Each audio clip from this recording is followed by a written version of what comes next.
Civil police officer, woman civil police officer പരീക്ഷ എഴുതുന്ന നമ്മുടെ കൂട്ടുകാർക്ക് വേണ്ടിയുള്ള സ്പെഷ്യൽ ടോപ്പിക്സിന്റെ ആദ്യത്തെ മോക്ക് ടെസ്റ്റിലേക്ക് സ്വാഗതം. ഈ ഒരു ക്വസ്റ്റ്യൻ പേപ്പർ നമ്മൾ ഡിസ്കസ് ചെയ്യാൻ പോകുന്നത് 20 ക്വസ്റ്റ്യൻസ് ആണ്. എല്ലാ ടോപ്പിക്കിലെയും സ്പെഷ്യൽ ടോപ്പിക്സിന്റെ ആദ്യ സെറ്റ് ഓഫ് മോഡൽ ക്വസ്റ്റ്യൻസ് ആണ് നമ്മൾ ഈ ഒരു ക്ലാസ്സിലൂടെ ഡിസ്കസ് ചെയ്യാൻ പോകുന്നത്. അപ്പോൾ ക്ലാസ് ആദ്യമായിട്ട് കാണുന്ന കൂട്ടുകാരുണ്ടെങ്കിൽ മാക്സിമം ഒന്ന് സബ്സ്ക്രൈബ് ചെയ്തതിനു ശേഷം എല്ലാവരും ഒന്ന് ഹൈപ്പ് ചെയ്യാനും മറക്കരുത്. അപ്പോൾ നമുക്ക് ക്ലാസ്സിലോട്ട് കിടക്കാം. ആദ്യത്തെ ക്വസ്റ്റ്യൻ നമുക്ക് നോക്കാം. ഫസ്റ്റ് ക്വസ്റ്റ്യൻ പോക്സോ ആക്ടുമായിട്ട് ബന്ധപ്പെട്ടാണ്. എന്താണ് പോക്സോ നിയമവുമായി ബന്ധപ്പെട്ട് താഴെ തന്നിരിക്കുന്നതിൽ ശരി ഏത്? കേട്ടോ, പോക്സോ നിയമവുമായി ബന്ധപ്പെട്ട് താഴെ തന്നിരിക്കുന്നതിൽ ശരിയായ സ്റ്റേറ്റ്മെന്റ് ഏതാണെന്നാണ് ചോദിക്കുന്നത്. നോക്കാം. ഫസ്റ്റ്, അധ്യായം 2 കുട്ടികൾക്കെതിരെയുള്ള കുറ്റകൃത്യങ്ങൾ വിവരിക്കുന്നു. ശരിയാണ്. അധ്യായം 2 പോക്സോ ആക്ട് നിയമത്തിലെ അധ്യായം 2ലാണ് കുട്ടികൾക്കെതിരെയുള്ള കുറ്റകൃത്യങ്ങൾ വിവരിക്കുന്നത്. ഇനി 6-ാം വകുപ്പിൽ വിശദമാക്കിയിട്ടുള്ള ഏറ്റവും കൂടിയ തടവ് ശിക്ഷ മരണം വരെയുള്ള തടവാണ്. അതും ശരിയായിട്ടുള്ള സ്റ്റേറ്റ്മെന്റ് ആണ്. 6-ാം വകുപ്പിൽ വിശദമാക്കിയിട്ടുള്ള ഏറ്റവും കൂടിയ തടവ് ശിക്ഷ മരണം വരെയുള്ള തടവാണ്. ഇനി സി എന്താണെന്ന് നോക്കാം. ഈ നിയമം നിലവിൽ വന്നത് 2012 ജൂൺ 8-നാണ്. അത് തെറ്റായിട്ടുള്ള സ്റ്റേറ്റ്മെന്റ് ആണ്. നമ്മുടെ പോക്സോ നിയമം നിലവിൽ വന്നത് എന്നാണ്? 2012 നവംബർ 14-നാണ്. 2012 നവംബർ 14-നാണ് പോക്സോ നിയമം പ്രാബല്യത്തിൽ വന്നത്, നിലവിൽ വന്നത്. കേട്ടോ, അപ്പോൾ പഠിച്ചു വെക്കണേ. അപ്പോൾ എയും ബിയുമാണ് ഇവിടെ ശരിയായിട്ടുള്ള സ്റ്റേറ്റ്മെന്റ്. അപ്പോൾ ആൻസർ ഏതാണ്? ഓപ്ഷൻ ബി ആണ് വരുന്നത്. എ, ബി എന്നിവയാണ് ഇവിടെ ശരിയായിട്ടുള്ള സ്റ്റേറ്റ്മെന്റുകളായിട്ട് വരുന്നത്. പരീക്ഷയ്ക്ക് നമ്മളോട് ഇങ്ങനെയായിരിക്കും ചോദിക്കുന്നത്. അടുത്ത ക്വസ്റ്റ്യനിലോട്ട് പോവാം. അടുത്ത ക്വസ്റ്റ്യൻ, പോക്സോ നിയമപ്രകാരം തെറ്റായ പരാതിയോ വിവരമോ നൽകുന്നത് കുറ്റകരമാകുന്നത് ഏത് വകുപ്പ് പ്രകാരമാണെന്നാണ്. അപ്പൊ എന്താണ് പോക്സോ നിയമപ്രകാരം തെറ്റായ പരാതിയോ വിവരമോ? നമ്മൾ പഠിച്ചതാണ്. പോക്സോ നിയമപ്രകാരം എന്താണ്? വ്യാജ പരാതിയോ വ്യാജ വിവരമോ നൽകിയാൽ ലഭിക്കുന്ന ശിക്ഷയെ പറ്റി പറയുന്ന വകുപ്പ് ഏതാണ്? ആൻസർ ഓപ്ഷൻ എ 22 ആണ്. കേട്ടോ, അപ്പൊ പഠിച്ചു വെക്കണേ. പരീക്ഷയ്ക്ക് നമ്മൾ ഓൾറെഡി പഠിച്ചതാണ്, നമ്മുടെ ക്ലാസ്സിൽ പഠിച്ചതാണ്, പഠിക്കണം. പോക്സോ നിയമത്തിലെ സെക്ഷൻ 22-ലാണ് തെറ്റായ പരാതിയോ വിവരമോ നൽകുന്നത് കുറ്റകരമാകുന്നത്. കേട്ടോ, സെക്ഷൻ 22 ആണ്. അപ്പം നോക്കാം, നമുക്ക് അതുമായി റിലേറ്റഡ് ആയിട്ടുള്ള പോയിന്റ്സ് നോക്കാം. സെക്ഷൻ 22-ൽ പറയുന്നത് വ്യാജ പരാതികൾക്കുള്ള ശിക്ഷയെക്കുറിച്ചാണ്. കേട്ടോ, സെക്ഷൻ 22-ലാണ് വ്യാജ പരാതികൾക്കുള്ള ശിക്ഷയെ പറ്റി പറയുന്നത്. പോക്സോ നിയമപ്രകാരം ഒരാളെ മനഃപൂർവ്വം അപമാനിക്കാനോ ഭീഷണിപ്പെടുത്താനോ പണം തട്ടിയെടുക്കാനോ അല്ലെങ്കിൽ അപകീർത്തിപ്പെടുത്താനോ വേണ്ടി വ്യാജമായ പരാതിയോ തെറ്റായ വിവരങ്ങളോ നൽകുന്നത് ഈ വകുപ്പ് പ്രകാരം കുറ്റകരമാണ്. കേട്ടോ, അപ്പൊ വ്യാജമായി പരാതി നൽകുന്നതിനും തെറ്റായ വിവരങ്ങൾ നൽകുന്നതിനുള്ള പോക്സോ നിയമത്തിലെ ആക്ടാണ് സെക്ഷൻ 22. ഇനി ഇതുമായിട്ട് ബന്ധപ്പെട്ട് ഇങ്ങനെ വ്യാജ പരാതികൾ നൽകുവാണെങ്കിൽ അതിന് ലഭിക്കുന്ന ശിക്ഷ എന്താണെന്ന് നമുക്ക് നോക്കാം. ഈ കുറ്റത്തിന് മുതിർന്ന വ്യക്തികൾക്ക് 6 മാസം വരെ തടവോ പിഴയോ അല്ലെങ്കിൽ രണ്ടും കൂടിയോ ശിക്ഷയായി ലഭിക്കാം. കേട്ടോ, അപ്പൊ ഈ ഒരു കുറ്റത്തിന് മുതിർന്ന, അതായത് വ്യാജ പരാതിയോ തെറ്റായ വിവരങ്ങളോ ഒക്കെ നൽകി കഴിഞ്ഞാൽ എന്താണ്? മുതിർന്ന വ്യക്തികൾക്ക് 6 മാസം വരെ തടവോ പിഴയോ അല്ലെങ്കിൽ രണ്ടും കൂടിയോ ശിക്ഷയായി ലഭിക്കാം. പരാതി ഒരു കുട്ടിക്കെതിരെയാണ് നൽകിയതെങ്കിൽ ശിക്ഷ 1 വർഷം വരെ നീളം. കേട്ടോ, പിന്നെ അതിനോട് തന്നെ പിഴയും കിട്ടും. കേട്ടോ, അപ്പോൾ വ്യാജ പരാതി നൽകുന്ന മുതിർന്നവർക്കാണെങ്കിൽ 6 മാസം വരെ തടവോ പിഴയോ അല്ലെങ്കിൽ രണ്ടും കൂടിയോ ശിക്ഷയായിട്ട് ലഭിക്കാം. ഇനി സെക്ഷൻ 22 പ്രകാരം പരാതി ഒരു കുട്ടിക്കെതിരെയാണ്. കേട്ടോ, ഒരു വ്യാജ പരാതി ഒരു കുട്ടിക്കെതിരെയാണ് നൽകിയതെങ്കിൽ ശിക്ഷ 1 വർഷം വരെ നീളാം. ക്ലിയർ ആണേ? ഇനി ഈ ഒരു സെക്ഷൻ 22 പ്രകാരം നമ്മുടെ കുട്ടികൾക്ക് ഇളവുണ്ട്. കേട്ടോ, അതായത് ഒരു കുട്ടി എന്ന് പറയുന്നത് എന്താണ്? പോക്സോ ആക്ടിൽ 18 വയസ്സിൽ താഴെയുള്ളവർ, ആൺ പെൺ വ്യത്യാസമില്ലാത്തവരെയാണ് പോക്സോ നിയമത്തിൽ കുട്ടി എന്ന് പറയുന്നത്, 18 വയസ്സിൽ താഴെയുള്ളവർ. അപ്പം ഒരു കുട്ടി തെറ്റായ വിവരമോ പരാതിയോ നൽകിയാൽ ആ കുട്ടിയെ ഈ വകുപ്പ് പ്രകാരം ശിക്ഷിക്കാൻ പാടില്ല എന്ന് നിയമം പ്രത്യേകം അനുശാസിക്കുന്നതാണ് സെക്ഷൻ 22(2) പറയുന്നത്. കേട്ടോ, അപ്പോൾ ഒരു കുട്ടി തെറ്റായ വിവരമോ പരാതിയോ നൽകിയാൽ ആ കുട്ടിയെ ഈ വകുപ്പ് പ്രകാരം ശിക്ഷിക്കാൻ പാടില്ല എന്ന് നിയമം പ്രത്യേകം അനുശാസിക്കുന്നുണ്ട്. അതാണ് സെക്ഷൻ 22(2) പറയുന്നത്. ഇനി നമ്മുടെ ഓപ്ഷന് തന്നൊരു വകുപ്പാണ് സെക്ഷൻ 23. അതും പ്രധാനപ്പെട്ടതാണ്, പരീക്ഷയ്ക്ക് ചോദിക്കും. നമുക്ക് നോക്കാം. സെക്ഷൻ 23 എന്ന് പറയുന്നത് ഇരയായ കുട്ടിയുടെ ചിത്രങ്ങളോ പേരോ സ്കൂളോ കുട്ടിയെ തിരിച്ചറിയാൻ സഹായിക്കുന്ന മറ്റു വിവരങ്ങൾ മാധ്യമങ്ങളിലൂടെയോ സോഷ്യൽ മീഡിയയിലൂടെയോ പരസ്യപ്പെടുത്തുന്നതിന് വിലക്കുന്ന വകുപ്പാണിത്, സെക്ഷൻ 23. ഇത് ലംഘിച്ചാൽ 6 മാസം മുതൽ 2 വർഷം വരെ തടവ് ലഭിക്കാം. കേട്ടോ, അപ്പോൾ പഠിച്ചു വെക്കണം. പോക്സോ നിയമത്തിലെ സെക്ഷൻ 23-ലാണ് ഇരയായ കുട്ടിയുടെ ചിത്രങ്ങളോ പേരോ സ്കൂളോ അല്ലെങ്കിൽ കുട്ടിയെ തിരിച്ചറിയാൻ സഹായിക്കുന്ന മറ്റു വിവരങ്ങളോ മാധ്യമങ്ങളിലൂടെയോ സോഷ്യൽ മീഡിയയിലൂടെയോ പരസ്യപ്പെടുത്തുന്നത് വിലക്കുന്ന വകുപ്പ് സെക്ഷൻ 23. ഇങ്ങനെ ചെയ്തു കഴിഞ്ഞാൽ ലഭിക്കുന്ന ശിക്ഷയാണ് 6 മാസം മുതൽ 2 വർഷം വരെ തടവും അതോടൊപ്പം തന്നെ പിഴ ശിക്ഷയും ലഭിക്കാവുന്ന കുറ്റകൃത്യമാണ്. ക്ലിയർ ആണ്? ഇനി അടുത്തൊരു ചോദ്യത്തിലോട്ട് പോവാം. അടുത്തത് NDPS ആണ് കേട്ടോ. NDPS നിയമത്തിലെ 68F എന്തുമായി ബന്ധപ്പെട്ടിരിക്കുന്നു? NDPS നിയമത്തിലെ 68 സെക്ഷൻ 68F എന്തുമായിട്ട് ബന്ധപ്പെട്ടിരിക്കുന്നു? നമ്മൾ പഠിച്ചാണ് എന്താണ്? അനധികൃത സമ്പാദനത്തിലൂടെയുള്ള സ്വത്ത് കണ്ടുകെട്ടലാണ് കേട്ടോ.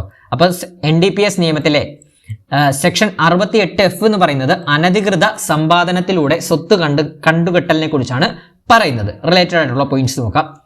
അപ്പൊ എന്താണ് സെക്ഷൻ 68F എന്ന് പറഞ്ഞു കഴിഞ്ഞാൽ? Seizure or freezing of illegally acquired property, അതായത് നിയമവിരുദ്ധമായി, അതായത് NDPS നിയമത്തിന്റെ വിരുദ്ധമായി സമ്പാദിച്ച സ്വത്ത് പിടിച്ചെടുക്കുകയോ മരവിപ്പിക്കുകയോ ചെയ്യുന്നതിനെ കുറിച്ച് പ്രതിപാദിക്കുന്ന വകുപ്പാണ് സെക്ഷൻ 68F കേട്ടോ. പഠിച്ചു വെക്കണം. നിയമവിരുദ്ധമായി സമ്പാദിച്ച സ്വത്ത് പിടിച്ചെടുക്കുകയോ മരവിപ്പിക്കുകയോ ചെയ്യുന്നതിനെ കുറിച്ച് പ്രതിപാദിക്കുന്ന വകുപ്പാണ് സെക്ഷൻ 68F എന്ന് പറയുന്നത്. അതായത് ഒരു വ്യക്തി നിയമവിരുദ്ധമായി സ്വത്ത് സമ്പാദിച്ചാൽ സ്വാഭാവികമായി അയാൾ പ്രസ്തുത സ്വത്ത് മറച്ചു വെക്കാനോ മറ്റൊരാൾക്ക് കൈമാറ്റം ചെയ്യാനോ സാധ്യതയുണ്ട്. അതിനാൽ നിയമവിരുദ്ധമായി സമ്പാദിച്ച ആ സ്വത്ത് പിടിച്ചെടുക്കാനോ മരവിപ്പിക്കാനോ ഉദ്യോഗസ്ഥന് അധികാരം ഉണ്ട് എന്ന് പറയുന്ന സെക്ഷനാണ് കേട്ടോ. ഇത്രയും അറിഞ്ഞിരുന്നാൽ മതി. അടുത്ത ചോദ്യത്തിലോട്ട് പോവാം. NDPS നിയമത്തിന്റെ ക്ലാസ് നമ്മൾ ഇട്ടിട്ടുണ്ട്, അതൊന്നും കാണാൻ ശ്രമിക്കേണ്ട കണ്ടിട്ടില്ലാത്ത കൂട്ടുകാരുണ്ടെങ്കിൽ. അടുത്ത ചോദ്യമാണ്, NDPS നിയമം നിലവിൽ വന്നത് എന്നാണെന്നാണ്. NDPS നിയമം നിലവിൽ വന്നത് എന്നാണ്?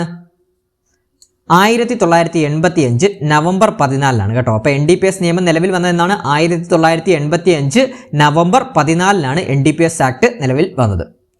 അടുത്തൊരു ചോദ്യത്തിലോട്ട് പോവാം.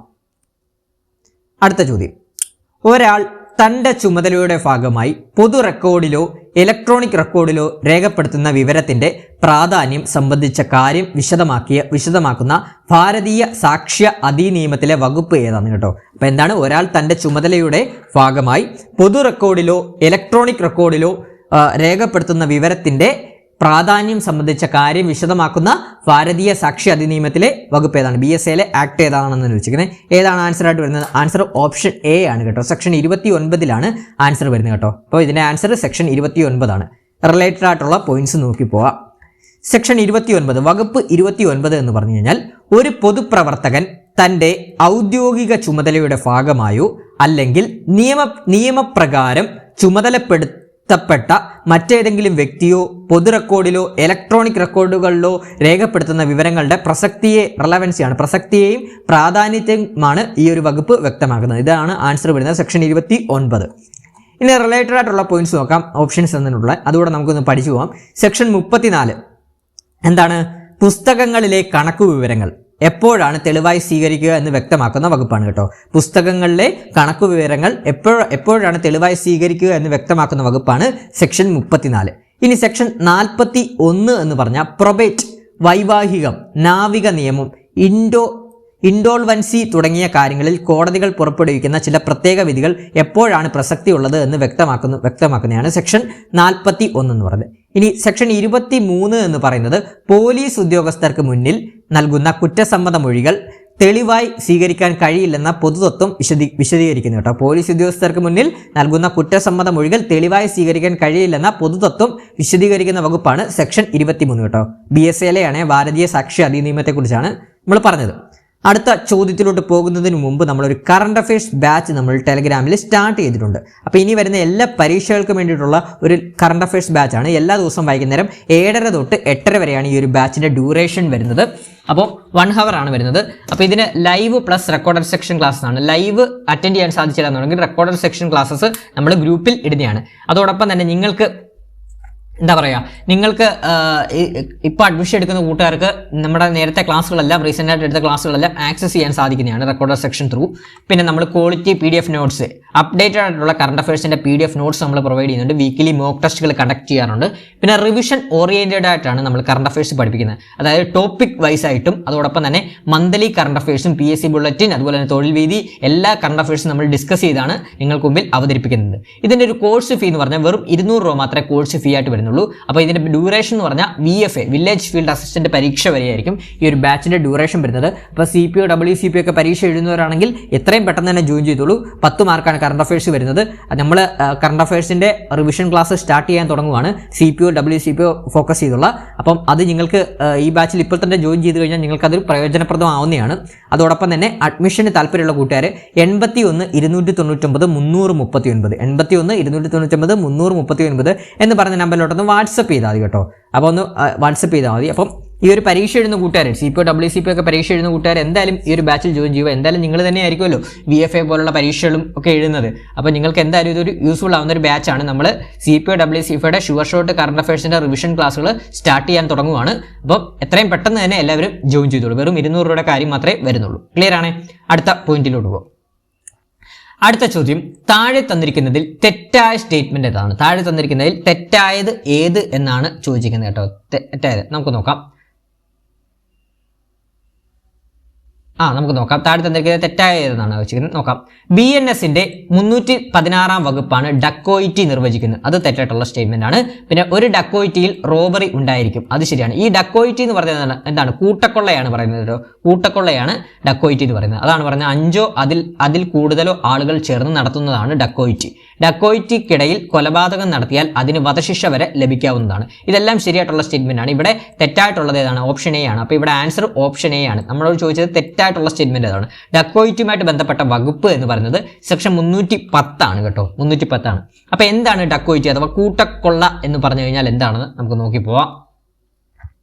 കൂട്ടക്കൊള്ള അഥവാ ഡക്കോയിറ്റി എന്ന് ബന്ധപ്പെട്ട വകുപ്പാണ് 310 കേട്ടോ. 310(1) ഡക്കോയിറ്റി അഥവാ കൂട്ടക്കൊള്ളയെ കുറിച്ച് നിർവചനം നൽകിയിട്ടുള്ളത്. അതായത് 5ഓ അതിൽ കൂടുതലോ ആളുകൾ ഒത്തുചേർന്ന് കൊള്ള അഥവാ റോബറി നടത്തുകയോ അതിന് ശ്രമിക്കുകയോ ചെയ്യുമ്പോൾ അത് കൂട്ടക്കൊള്ളയായി മാറുന്നു. അപ്പോൾ എന്താണ്? 5ഓ അതിൽ കൂടുതലോ ആളുകൾ ഒത്തുചേർന്ന് കൊള്ള നടത്തുകയോ അതിന് ശ്രമിക്കുകയോ ചെയ്യുമ്പോൾ അത് കൂട്ടക്കൊള്ളയായി മാറുന്നു. കുറ്റകൃത്യത്തിൽ നേരിട്ട് പങ്കെടുത്തവരും അതിനെ സഹായിച്ചവരും ഉൾപ്പെടെ ആകെ ആളുകളുടെ എണ്ണം 5 അല്ലെങ്കിൽ അതിൽ കൂടുതൽ ആയിരിക്കണം കേട്ടോ. അപ്പോൾ കുറ്റകൃത്യത്തിന് നേരിട്ട് പങ്കെടുത്തവരും അതിനെ സഹായിച്ചവരും ഉൾപ്പെടെ ആകെ ആളുകളുടെ എണ്ണം 5 അല്ലെങ്കിൽ അതിൽ കൂടുതൽ ആയിരിക്കണം.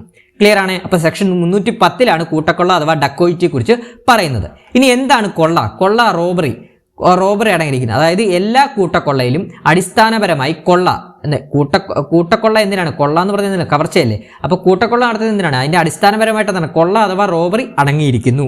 കൊള്ള നടത്തുന്ന സംഘത്തിൽ 5ൽ കൂടുതൽ ആളുകൾ ഉണ്ടാകുമ്പോഴാണത് ഡക്കോയിറ്റി ആയി മാറുന്നത് കേട്ടോ. സാങ്കേതികമായത് ഡക്കോയിറ്റി ആയി മാറുന്നത്. അപ്പോൾ എന്താണ്? കൊള്ള നടത്തുന്ന സംഘത്തിൽ 5ൽ കൂടുതൽ ആളുകൾ ഉണ്ടാകുമ്പോഴാണ് അത് ഡക്കോയിറ്റി ആയി മാറുന്നത് അഥവാ കൂട്ടക്കൊള്ളയായി മാറുന്നത്. സാധാരണ കൂട്ടക്കൊള്ളക്കുള്ള ശിക്ഷ എന്ന് പറഞ്ഞാൽ ജീവപര്യന്തം തടവ് അല്ലെങ്കിൽ 10 വർഷം വരെയാകാവുന്ന കഠിന തടവും പിഴയുമാണ് കേട്ടോ. സെക്ഷൻ 310(2) അത് പറയുന്നത്. അപ്പോൾ എന്താണ്? സാധാരണ കൂട്ടക്കൊള്ളക്കുള്ള ശിക്ഷ എത്രയാണ്? ജീവപര്യന്തം തടവ് അല്ലെങ്കിൽ 10 വർഷം വരെയാകാവുന്ന കഠിന തടവും പിഴയുമാണ്.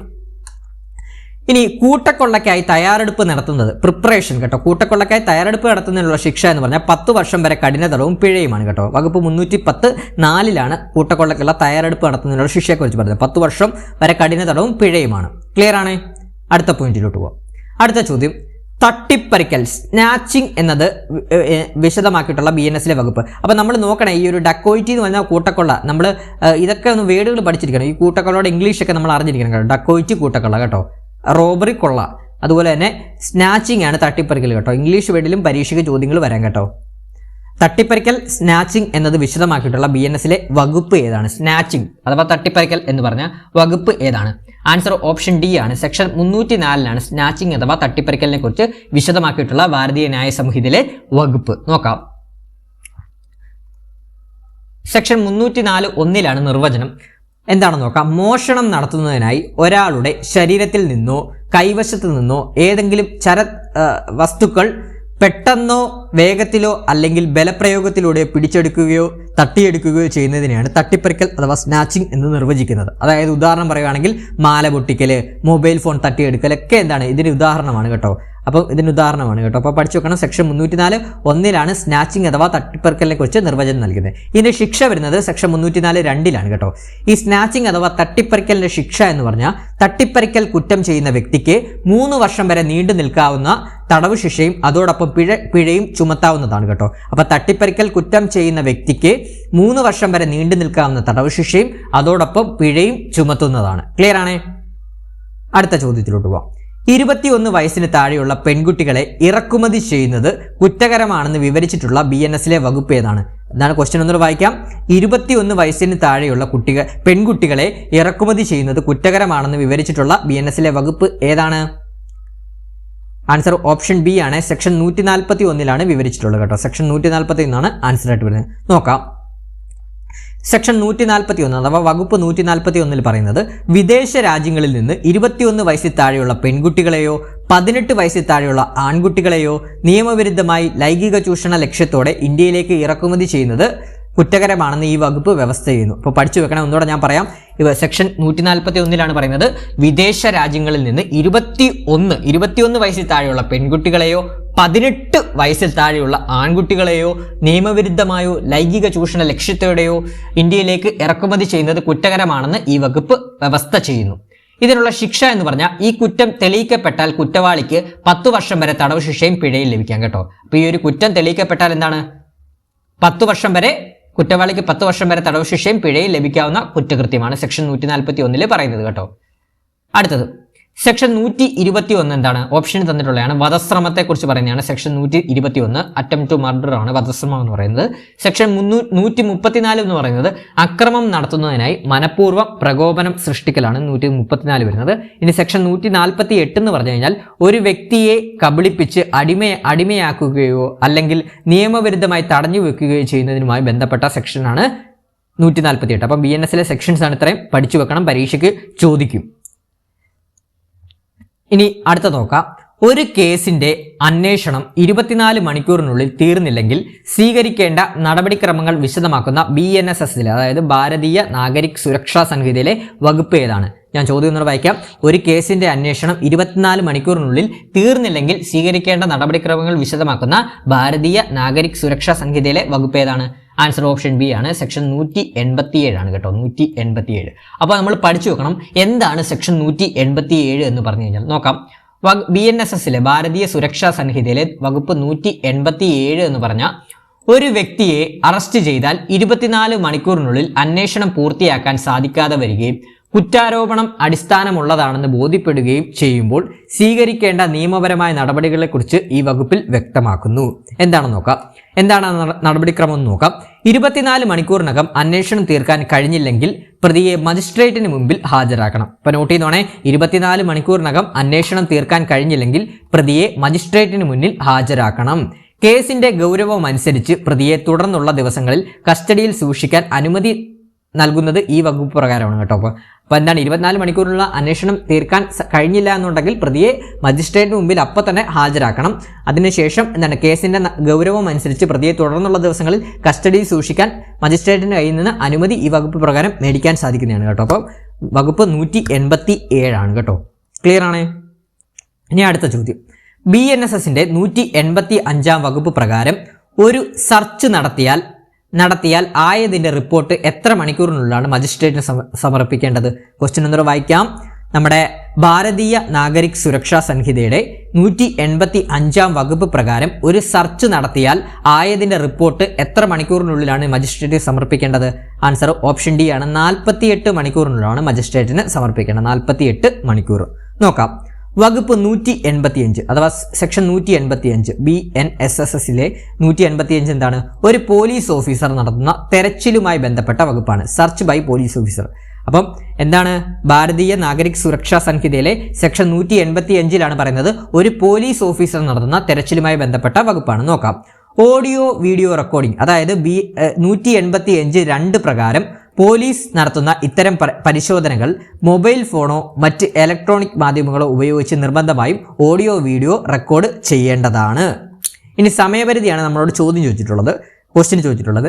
ഈ പരിശോധനയുടെ റെക്കോർഡുകളുടെ പകർപ്പുകൾ റെക്കോർഡ് ചെയ്ത ദൃശ്യങ്ങൾ ഉൾപ്പെടെ 48 മണിക്കൂറിനുള്ളിൽ മജിസ്ട്രേറ്റിന് സമർപ്പിച്ചിരിക്കണം എന്ന് പുതിയ നിയമം വ്യവസ്ഥ ചെയ്യുന്നത്. അതായത് ഭാരതീയ നാഗരിക് സുരക്ഷാ സംഹിതയിൽ വ്യവസ്ഥ ചെയ്യുന്നുണ്ട്. 48 മണിക്കൂറിനുള്ളിലാണ് മജിസ്ട്രേറ്റിന് മുമ്പിൽ സമർപ്പിച്ചിരിക്കേണ്ടത്. ക്ലിയർ ആണേ? ഇനി അടുത്ത ചോദ്യം താഴെ തന്നിരിക്കുന്നവയിൽ തെറ്റ് ഏതെന്നാണ് ചോദിക്കുന്നത്. താഴെ തന്നിരിക്കുന്നവയിൽ തെറ്റ് ഏതെന്നാണ് നോക്കാം. BNSSന്റെ ഭാരതീയ നാഗരിക് സുരക്ഷാ സംഹിതയുടെ 76-ാം വകുപ്പ് പ്രകാരം ഒരു ഉദ്യോഗസ്ഥന് നൽകുന്ന അറസ്റ്റ് വാറന്റ് മറ്റൊരു ഉദ്യോഗസ്ഥന് നടപ്പാക്കാവുന്നതാണ്. ശരിയാണ്. അറസ്റ്റ് വാറന്റിന്റെ ഉള്ളടക്കം അറസ്റ്റ് ചെയ്യപ്പെടുന്ന വ്യക്തിക്ക് വിശദീകരിച്ച് നൽകേണ്ടതാണ്. ശരിയാണ്, നമ്മളത് പഠിച്ചാണ്. ശരിയാണ്. ഇനി എന്താണ് BNSSന്റെ 77-ാം വകുപ്പ് പ്രകാരം അറസ്റ്റ് ചെയ്യപ്പെട്ട വ്യക്തിയെ 24 മണിക്കൂറിനുള്ളിൽ മജിസ്ട്രേറ്റിന് മുമ്പിൽ ഹാജരാക്കേണ്ടതാണ്. അതാണ് ഇവിടെ തെറ്റായിട്ടുള്ള സ്റ്റേറ്റ്മെന്റ് വരുന്നത് കേട്ടോ. അതാണ് തെറ്റായിട്ടുള്ള സ്റ്റേറ്റ്മെന്റ് വരുന്നത്. അപ്പോൾ ആൻസർ ഓപ്ഷൻ സി ആണ് കേട്ടോ. ഓപ്ഷൻ സി ആണ് ആൻസർ ആയിട്ട് വരുന്നത്. അത് വകുപ്പ് 78 പ്രകാരമാണ് കേട്ടോ. വകുപ്പ് 78 പ്രകാരം, 77 പ്രകാരമല്ല. അതുകൊണ്ട് തന്നെയാണ് ഈ ഒരു ഓപ്ഷൻ തെറ്റായിട്ട് വരുന്നത്. അപ്പോൾ ഇതിന്റെ ആൻസർ ഓപ്ഷൻ സി ആണ്. തെറ്റായിട്ടുള്ള സ്റ്റേറ്റ്മെന്റ് സി ആണ്. നോക്കാം. വകുപ്പ് 78 എന്താണ്? ഭാരതീയ സുരക്ഷാ സംഹിതയിലെ സെക്ഷൻ 78 എന്ന് പറഞ്ഞാൽ 24 മണിക്കൂറിനുള്ളിൽ ഹാജരാക്കലാണ് പറയുന്നത്. അതായത് അറസ്റ്റ് ചെയ്യപ്പെട്ട വ്യക്തിയെ യാത്രാ സമയം ഒഴിവാക്കി 24 മണിക്കൂറിനുള്ളിൽ മജിസ്ട്രേറ്റിന് മുമ്പിൽ ഹാജരാക്കണമെന്ന് വ്യക്തമാക്കുന്ന ഭാരതീയ നാഗരിക് സുരക്ഷാ സംഹിതയിലെ വകുപ്പ് 78-ലാണ് കേട്ടോ. 78-ലാണ്. അടുത്ത ചോദ്യം. കേരള പോലീസ്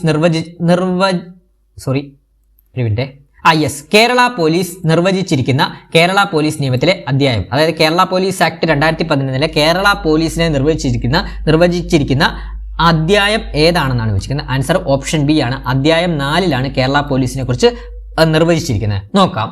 അധ്യായം 4 ചാപ്റ്റർ 4. ഈ അധ്യായത്തിന്റെ പേര് general structure of the police force ആണ് കേട്ടോ. അതായത് പോലീസ് സേനയുടെ പൊതുവായ ഘടന എന്നാണ് അധ്യായം 4-ൽ പറയുന്നത്. അതിനകത്താണ് കേരള പോലീസിനെ കുറിച്ച് നിർവചിച്ചിരിക്കുന്നത് കേട്ടോ. അതായത് ഈ ഒരു അധ്യായം 4-ലെ ഇതിലെ വകുപ്പ് 14 സെക്ഷൻ 14-ലാണ് കേരള സംസ്ഥാനത്തിനായി കേരള പോലീസ് എന്ന പേരിൽ ഒരു ഏകീകൃത പോലീസ് സേന രൂപീകരിക്കുന്നതിനെ കുറിച്ച് നിർവചിച്ചിരിക്കുന്നത്. നോക്കാം. സെക്ഷൻ 14 പ്രകാരം ഈ വകുപ്പ് പ്രകാരം കേരള പോലീസിന്റെ ഏറ്റവും ഉയർന്ന പദവി സംസ്ഥാന പോലീസ് മേധാവി ആണ് കേട്ടോ. സ്റ്റേറ്റ് പോലീസ് ചീഫ് DGP ആണ് ഏറ്റവും ഉയർന്ന പദവി കേട്ടോ. അപ്പൊ കേരളത്തിലെ നിലവിലെ DGP ആരാണ്? റവാഡ ചന്ദ്രശേഖരനാണ് കേട്ടോ നിലവിലെ കേരളത്തിലെ DGP. അതുപോലെ തന്നെ അധ്യായം 2-ൽ ഓപ്ഷൻസ് തന്നിട്ടുള്ള അധ്യായം 2-ല് duties and functions of police ആണ്. പോലീസിന്റെ പൊതുവായ ചുമതലകളും കർത്തവ്യങ്ങളെ കുറിച്ചും പറയുന്നതാണ് അധ്യായം 2. വകുപ്പ് 3, 4 ആണ് അതിൽ വരുന്നത്. ഇനി അധ്യായം 3-ൽ വരുന്നത് ഫിനാൻസ് ആൻഡ് പ്രോപ്പർട്ടി, അതായത് പോലീസ് സേനയുമായി ബന്ധപ്പെട്ട ധനകാര്യവും സ്വത്തുക്കളെ കുറിച്ചുമാണ് അധ്യായം 3-ൽ പറയുന്നത്. അധ്യായം 5-ൽ പറയുന്നത് roles, duties and responsibilities of a police officer, അതായത് പോലീസ് ഉദ്യോഗസ്ഥരുടെ പെരുമാറ്റച്ചട്ടങ്ങളും മറ്റ് നിയമപരമായ ഉത്തരവാദിത്തങ്ങളുമാണ് അധ്യായം 5-ൽ പറയുന്നത്. ക്ലിയർ ആണേ? അടുത്ത ചോദ്യത്തിലോട്ട് പോവാം. അടുത്ത ചോദ്യം. പോലീസ് ഉദ്യോഗസ്ഥരുടെ പെരുമാറ്റം ഏതു തരത്തിലായിരിക്കണമെന്ന് വിശദമാക്കിയിട്ടുള്ള കേരള പോലീസ് നിയമത്തിലെ വകുപ്പ് ഏതാണ്? പോലീസ് ഉദ്യോഗസ്ഥരുടെ പെരുമാറ്റത്തെക്കുറിച്ച് ബന്ധപ്പെട്ട വകുപ്പ് ഏതാണെന്നാണ് ചോദിച്ചിരിക്കുന്നത്. ഏതാണ്? ആൻസർ ഓപ്ഷൻ സി ആണ്. സെക്ഷൻ 29 ആണ് കേട്ടോ. സെക്ഷൻ 29 ആണ്. നോക്കാം ഡീറ്റെയിൽ ആയിട്ട്. സെക്ഷൻ 29 എന്ന് പറയുന്നത് പോലീസ് ഉദ്യോഗസ്ഥരുടെ പെരുമാറ്റത്തെക്കുറിച്ച് പ്രതിപാദിക്കുന്നതാണ്. പോലീസ് ഉദ്യോഗസ്ഥർ പൊതുജനങ്ങളോട് വിനയത്തോടും മര്യാദയോടും സഹായ മനസ്കതയോടും കൂടി പെരുമാറണമെന്ന് ഈ വകുപ്പിൽ നിർദ്ദേശിക്കുന്നു. നോക്കാം.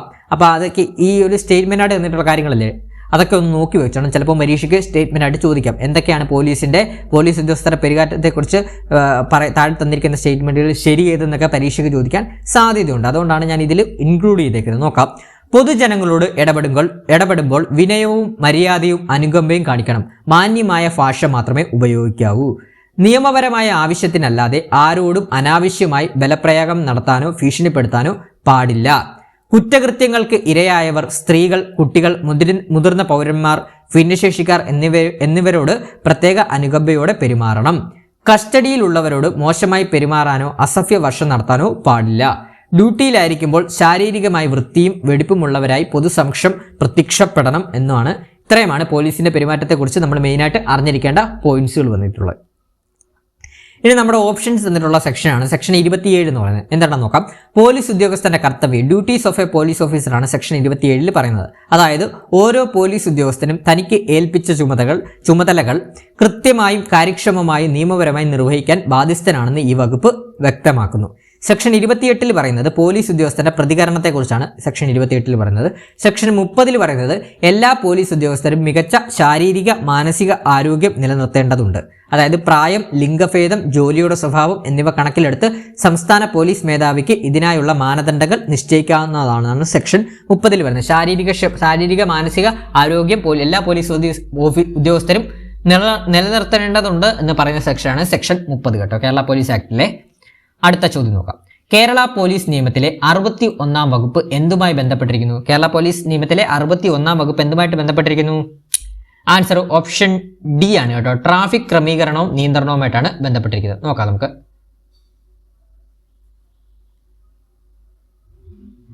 അല്ല, സോറി, ആൻസർ അതല്ല. ആൻസർ ഓപ്ഷൻ എ ആണ്. ദുരന്തബാധിത പ്രദേശങ്ങളിലെ പ്രവർത്തനമായിട്ടാണ് സെക്ഷൻ 61 ബന്ധപ്പെട്ടിരിക്കുന്നത് കേട്ടോ. നോക്കാം. കേരള പോലീസ് ആക്ട് 2011 വകുപ്പ് 61 സെക്ഷൻ 61 ദുരന്തബാധിത പ്രദേശങ്ങളിൽ ക്രമസമാധാനം ഉറപ്പാക്കാനും രക്ഷാപ്രവർത്തനങ്ങൾ ഏകോപിപ്പിക്കുന്നതിനുമുള്ള പോലീസിന്റെ പ്രത്യേക അധികാരങ്ങളെയും ചുമതലകളെയും കുറിച്ചാണ് ഈ വകുപ്പിൽ പ്രതിപാദിക്കുന്നത്. അതായത് സെക്ഷൻ 61 ദുരന്തബാധിത മേഖലയിലെ പോലീസിന്റെ ഇടപെടലിനെ കുറിച്ചാണ് പ്രതിപാദിക്കുന്നത്. ഇനി സെക്ഷൻ 57 ഓപ്ഷൻസ് തന്നിട്ടുള്ള സെക്ഷൻ 57 കാണാതായവരെ കണ്ടുപിടിക്കില്ല. അതായത് കാണാതായ വ്യക്തികളെ, പ്രത്യേകിച്ച് കുട്ടികളെയും സ്ത്രീകളെയും കണ്ടെത്തുന്നതിനായി പോലീസ് സ്വീകരിക്കേണ്ട നടപടികളെ കുറിച്ചാണ് വ്യക്തമാക്കുന്ന വകുപ്പാണ് സെക്ഷൻ 57 ഇനി ട്രാഫിക് ക്രമീകരണവും നിയന്ത്രണവും. പൊതുവഴികളിലെ ട്രാഫിക് നിയന്ത്രണവും ക്രമീകരണവുമായി ബന്ധപ്പെട്ട പോലീസിന്റെ അധികാരങ്ങൾ വകുപ്പ് 72, 73 എന്നിവയിൽ ഉൾപ്പെടുത്തി ഇരിക്കുന്നു. ക്ലിയർ ആണ്? അടുത്ത ചോദ്യം നോക്കാം.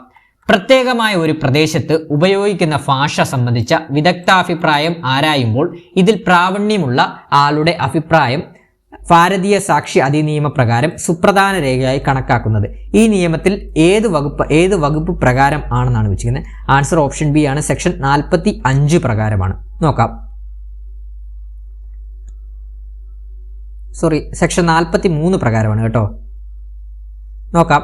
ഒരു പ്രദേശത്തെ ജനവിഭാഗങ്ങൾക്കിടയിൽ ഉപയോഗിക്കുന്ന ഭാഷാഭേദങ്ങൾ, പദങ്ങളുടെയോ വാക്കുകളുടെയോ അർത്ഥങ്ങൾ, ആചാരങ്ങൾ എന്നിവയെക്കുറിച്ച് കോടതിക്ക് ഒരു അഭിപ്രായം രൂപീകരിക്കേണ്ടി വരുമ്പോൾ അതിൽ പ്രത്യേക അറിവുള്ള വ്യക്തികളുടെ അഭിപ്രായം പ്രസക്തമാണെന്ന് വ്യക്തമാക്കുന്ന വകുപ്പാണ് 43 ഇനി ഓപ്ഷൻസ് എന്നുള്ള സെക്ഷൻ 39 എന്താണ്? BSAയിലെ വിദേശ നിയമം, ശാസ്ത്രം, കല, കൈയക്ഷരം, വിരലടയാളം അല്ലെങ്കിൽ മറ്റ് സാങ്കേതിക മേഖലകൾ എന്നിവയിലെ പൊതുവായ വിദഗ്ധാഭിപ്രായത്തെക്കുറിച്ചാണ് സെക്ഷൻ 39. അപ്പോൾ വിദഗ്ധാഭിപ്രായം സെക്ഷൻ 39 ഇനി സെക്ഷൻ 41 ഒരു വ്യക്തിയുടെ കൈയക്ഷരത്തെക്കുറിച്ചും ഒപ്പിനെക്കുറിച്ചുമുള്ള അഭിപ്രായങ്ങൾ എപ്പോഴാണ് പ്രസക്തമാകുന്നതെന്ന് പറയുന്നതാണ് സെക്ഷൻ 41. ഇനി സെക്ഷൻ 40 വിദഗ്ധാഭിപ്രായങ്ങളെ പിന്തുണയ്ക്കുന്നതോ അവയ്ക്ക് വിരുദ്ധമാകുന്നതോ ആയ വസ്തുക്കളെക്കുറിച്ച് പ്രതിപാദിക്കുന്നത്. അടുത്ത ചോദ്യം. ഇനി വിവരാവകാശ നിയമവുമായിട്ട് ബന്ധപ്പെട്ട 2 ചോദ്യങ്ങൾ നോക്കാം. വിവരാവകാശ നിയമപ്രകാരം മനുഷ്യാവകാശ ലംഘന ആരോപണവുമായി ബന്ധപ്പെട്ട വിഷയത്തിലെ വിവരം അപേക്ഷ ലഭിച്ച് എത്ര ദിവസത്തിനകം മറുപടി നൽകിയിരിക്കണം? അപ്പോൾ മനുഷ്യാവകാശ ലംഘന വിഷയമായിട്ട് ബന്ധപ്പെട്ടാണ്. അതിൽ ആൻസർ വരുന്നത് 45 ദിവസത്തിനകമാണ്. ഓപ്ഷൻ എ ആണ് വരുന്നത്. 45 ദിവസത്തിനകമാണ് നൽകേണ്ടത്. നോക്കാം നമുക്ക്.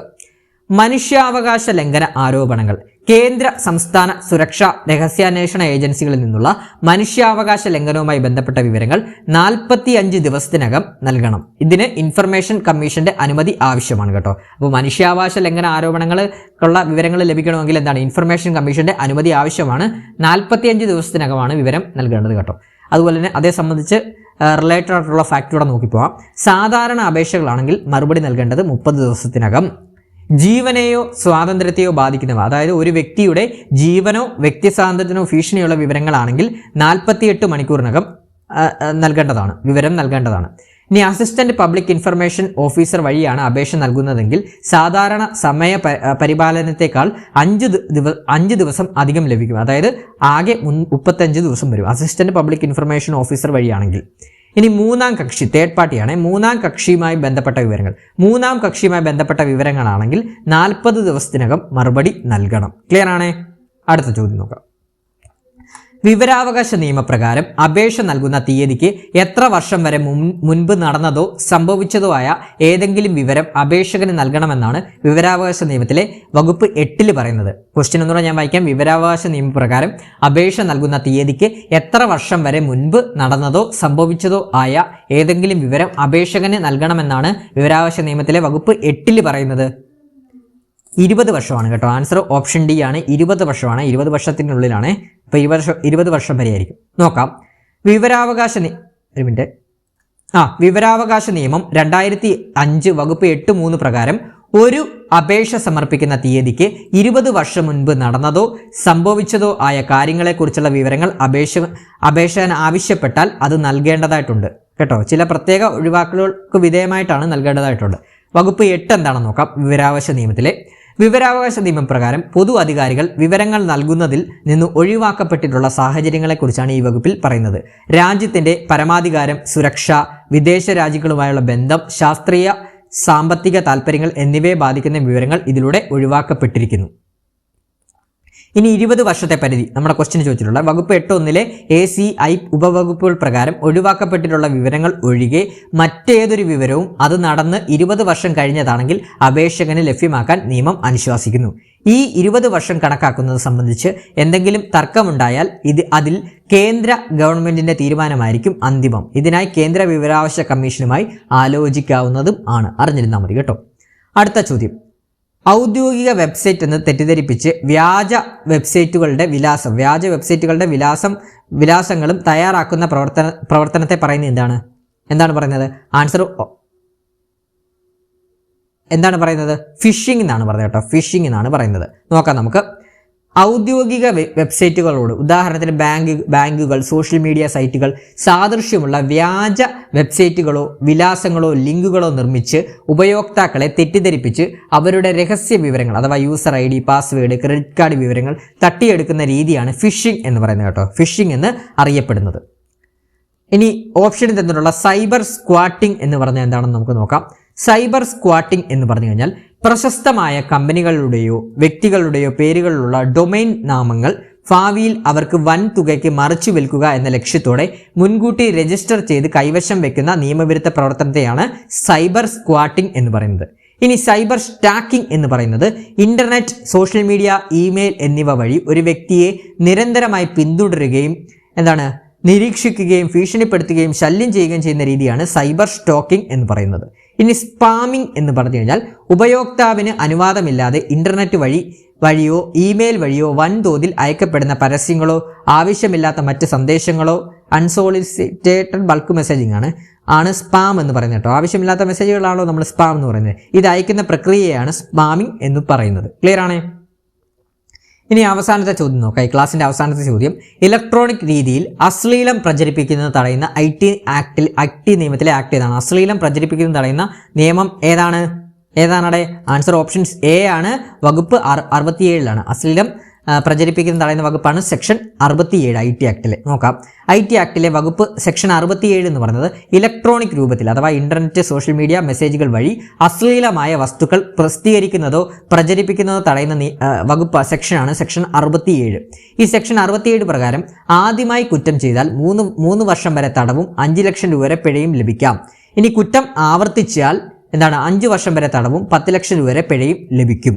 ഇനി സെക്ഷൻ 67 പറയുമ്പോൾ 67A കുറിച്ച് നമ്മൾ അറിഞ്ഞിരിക്കണം. സ്ഥിരമായിട്ട് പരീക്ഷയ്ക്ക് ഉപയോഗിക്കുന്നതാണ്. സെക്ഷൻ 67A എന്ന് പറഞ്ഞു കഴിഞ്ഞാൽ ഇലക്ട്രോണിക് മാധ്യമങ്ങളിലൂടെ വ്യക്തമായ ലൈംഗിക ദൃശ്യങ്ങൾ പ്രചരിക്കുന്നതിന് എതിരെയുള്ള നിയമമാണ്. അത് പോണോഗ്രഫിയുമായിട്ട് ബന്ധപ്പെട്ട ആക്ടാണ് സെക്ഷൻ 67A എന്ന് പറയുന്നത്.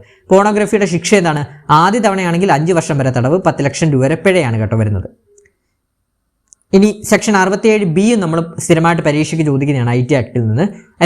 കുട്ടികളെ ലൈംഗികമായി ചിത്രീകരിക്കുന്ന അശ്ലീല ദൃശ്യങ്ങൾ ഓൺലൈൻ വഴി പ്രചരിപ്പിക്കുന്നതും സൂക്ഷിക്കുന്നതും എതിരെയുള്ള കർശന നിയമമാണ്. അപ്പം ചൈൽഡ് പോണോഗ്രഫി വരുന്നത് സെക്ഷൻ 67B. ഇനി സെക്ഷൻ 68 പറയുന്നതാണ് ഡിജിറ്റൽ സിഗ്നേച്ചർ, ഇലക്ട്രോണിക് രേഖകൾ എന്നിവയുമായി ബന്ധപ്പെട്ട് കൺട്രോളർ നൽകുന്ന നിർദ്ദേശങ്ങൾ പാലിക്കാത്തതുമായി ബന്ധപ്പെട്ട വകുപ്പാണ് സെക്ഷൻ 68 വരുന്നത്. സെക്ഷൻ 69 വരുന്നത് രാജ്യത്തിന്റെ സുരക്ഷ, പരമാധികാരം എന്നിവ മുൻനിർത്തി കമ്പ്യൂട്ടറിലെ വിവരങ്ങൾ പരിശോധിക്കാനും തടയാനും സർക്കാരിന് അധികാരം നൽകുന്ന വകുപ്പാണ് സെക്ഷൻ 69. സെക്ഷൻ 71 എന്ന് പറയുന്നത് ലൈസൻസോ ഡിജിറ്റൽ സിഗ്നേച്ചർ സർട്ടിഫിക്കറ്റോ തെറ്റായ വിവരങ്ങൾ നൽകി കൈക്കലാക്കുന്നതുമായി ബന്ധപ്പെട്ട കുറ്റകൃത്യമാണ് സെക്ഷൻ 71 വരുന്നത്. അപ്പോൾ നമ്മൾ ഇന്നത്തെ ക്ലാസ്സിലൂടെ CPO, WCPO, പരീക്ഷ എഴുതുന്ന കൂട്ടുകാർക്ക് വേണ്ടിയുള്ള സ്പെഷ്യൽ ടോപ്പിക്സിലെ ഒന്നാമത്തെ മോക്ക് ടെസ്റ്റ് ആണ്, അതായത് മോക്ക് ക്വസ്റ്റ്യൻസ് ആണ്, മോഡൽ ക്വസ്റ്റ്യൻസ് ആണ് നമ്മൾ ഇന്നത്തെ ഈ ഒരു ക്ലാസ്സിലൂടെ ഡിസ്കസ് ചെയ്തത്. ഈ ഒരു ക്ലാസ് നിങ്ങൾക്ക് ഇഷ്ടപ്പെട്ടിട്ടുണ്ടെങ്കിൽ ഒന്ന് ലൈക്ക് ചെയ്യുക. അതോടൊപ്പം തന്നെ അഭിപ്രായങ്ങൾ എന്തായാലും നിങ്ങൾ കമന്റ് ബോക്സിൽ രേഖപ്പെടുത്തണം. അഭിപ്രായങ്ങൾ രേഖപ്പെടുത്തിയാലേ നമുക്ക് ക്ലാസ് കുറച്ചുകൂടെ ഇമ്പ്രൂവ് ആക്കി കൊണ്ടുവരാൻ സാധിക്കൂ. അതുപോലെ തന്നെ നിങ്ങൾക്ക് മുമ്പിൽ ക്ലാസ് അവതരിപ്പിക്കാനും സാധിക്കൂ.